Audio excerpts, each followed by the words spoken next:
Hi, this is Dr. Tracey McCarthy, psychologist, attorney, and educator. And we're going to talk about something that's been going on that I've noticed on social media and particularly on YouTube. Um, and it's the issue of toxicity. I don't think that I have seen, as a clinical psychologist, the level of toxicity that I have witnessed on YouTube in the real world, just sort of in day-to-day occurrences, and it's actually profound. And the toxicity I've noted is from a number of content creators that come up in my feed, that says recommended for you or something new has come out, and I'll click on it, and some of it is some of the most toxic stuff imaginable, things that just don't go on in the real world. And so a lot of people are living on YouTube and they're living in social media as if it is the real world. And a lot of them are hiding behind these fake identities, appropriating identities to be able to act out in ways that they never would act out in the real world. So they don't, have real names, so that no one can know that they are saying and doing the things that they are saying and doing. And in some instances, I mentioned this on another video, sometimes this toxicity doesn't even really seem to be coming from human beings sometimes. It appears to be perhaps computer bots or people, what do you call it, trolling. People are trolling, but not real identities, not real people who are really wishing to communicate. YouTube is a wonderful platform for learning. There's so much wonderful information on YouTube and out there in social media. It's great because you don't have to be in an actual classroom to learn and to share information. But what it does is it takes that classroom element out, where there would be some element of checks and balances, and so people are just gone off the deep end in many instances with the toxicity. And so I wanted to talk about that and have people think about when you're making these comments or you're making these videos. And I know part of it is tied to people are making trying to make a living, off of YouTube, or trying to supplement an income. And so sometimes people will do and say anything to create a lot of negativity, to create consternation, to create discord, to get people in an uproar, because that attention is also going to translate for some of them to an economic outcome that they're looking for. So one of the things I want some of you to think about is, what are you doing when you are inside of social media? What are you trying to produce? What are you trying to get out of it? When you're creating content, are you really trying to cause people to think, or is your purpose to dumb down the masses? Are you an edifier or are you a destroyer? Ask yourself, when you make content, are you doing it to spread positivity or negativity? Are you trying to be constructive or destructive? Are you edifying people or are you gloom ridden? Is what you are talking about, is it life enhancing, or is it some sort of defeatist type of mentality that you're trying to spread to keep psychologists in business, quite frankly? Are you talking about things that are going to be favorable for people, or are you constantly trying to spread pain? Are you doing something that's good, or are you basically being base and wicked, and sometimes behind a facade of goodness, that feces in the brownie batter kind of thing? Are you being encouraging to people? Are you encouraging people to be pessimistic? What you are talking about, is it useful? Can anybody do anything with it? When they finish listening to your content, are they going to be better?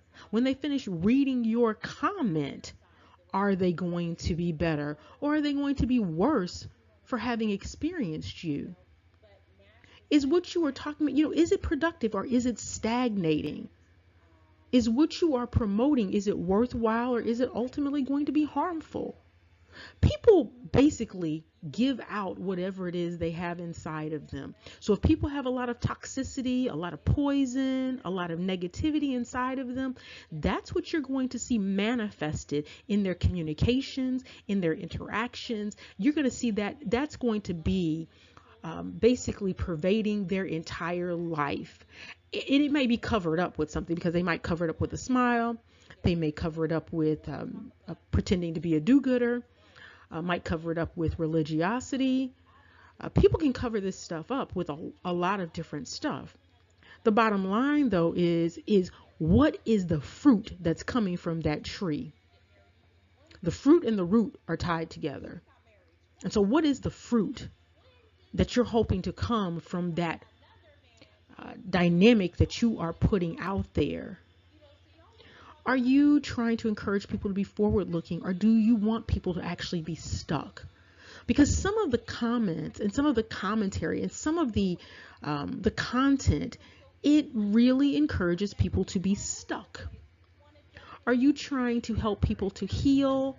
Or are you, in your little clever way, being abusive and degrading with the name calling? Some of the names, things like bed wenches and mammies, and just there's a variety of names. I'm not even going to say them on YouTube, because there are young people who are listening to this stuff. But are you doing that sort of thing?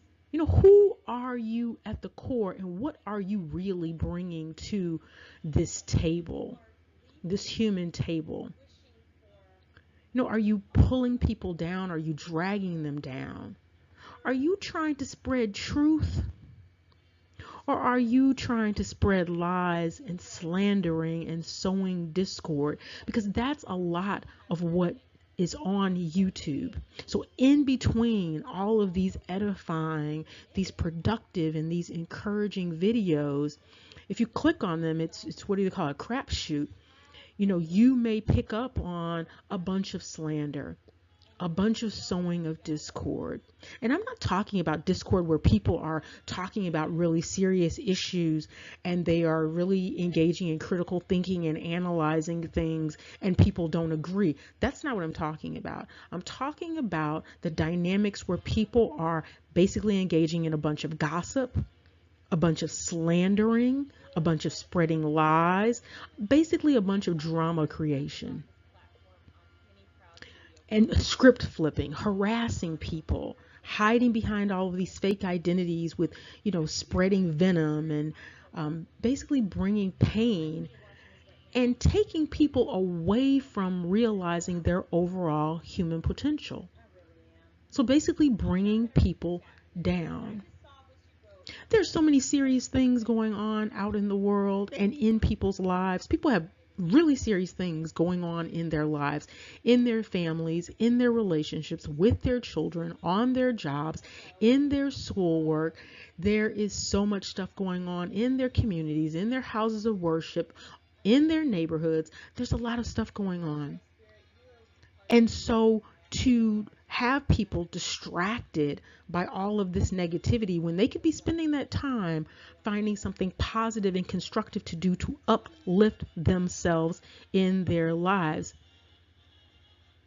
it's really detrimental, some of the things that people are doing. But I assume that when people are doing it, behavior is purposive. So when people are doing it, they have an outcome in mind. My question is, what outcome are you hoping for? Are you toxic, or are you healing? What is your purpose in life, and what is your purpose on these platforms? And those of you who are consuming some of this stuff, you might want to give it a second thought. I talked previously about guarding your heart and mind. YouTube and social media, those entities are places where you need to be very, very careful about guarding your heart and your mind. It's like, asking the jury to strike something. Once you've heard it, once you've seen it, it's there. You can say strike it from the record. You can say, okay, I'm just going to forget about it. Oh, I'm just going to ignore that. The fact of the matter is that it is a toxin that you have taken in. In fact, I saw one person's social media profile, and basically their label, title, moniker, whatever it was that they're a toxic person. And so what that should say to someone is, hey, before you go and venture down that path that they've set for you in terms of the information they're going to be providing you through their channel or their site or whatever it is, they're letting you know right up front that what they are bringing to the table is that feces that's in the brownie batter. The question is, are you going to continue to eat it?